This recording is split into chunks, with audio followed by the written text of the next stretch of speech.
Medical കോളേജുകളിലും ജില്ലാ ആശുപത്രികളിലും ആശയ വഴികൾ അഭയം തേടുന്നവർക്ക് സമാധാന തുരുത്താകണം. നമുക്ക് ചേർന്നു നിൽക്കാം. ഒരു വെളിച്ചം തിരിതെളിയിച്ച് ഈ വിളക്കിന് കാന്തിയേറ്റാം. തിളങ്ങുന്ന 100 വർഷങ്ങൾ പൂർത്തിയാക്കുകയാണ് സമസ്ത. മനുഷ്യർക്ക് സാന്ത്വനമായ കാലമായിരുന്നു അത്. ഭവന പദ്ധതിയിലൂടെയും വിവാഹ, ചികിത്സ, പാലിയേറ്റീവ് സേവനങ്ങളിലൂടെയും മനുഷ്യരിലേക്ക് നടന്ന സഞ്ചാര ചിത്രങ്ങൾ കാണും.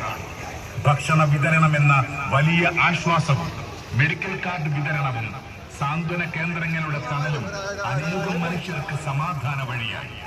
ആശയറ്റവർക്ക് അഭയമാകുന്ന പ്രസ്ഥാനത്തിനൊപ്പം നിൽക്കാം.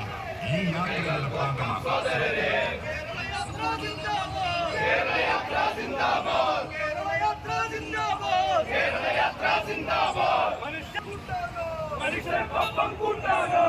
ICFന്റെ നേതൃത്വത്തിൽ 3 കോടി ചെലവഴിച്ച് ഓക്സിജൻ പ്ലാന്റ് സാധ്യമാക്കിയത്. ഓരോ വർഷവും 10,000-ൽ പരം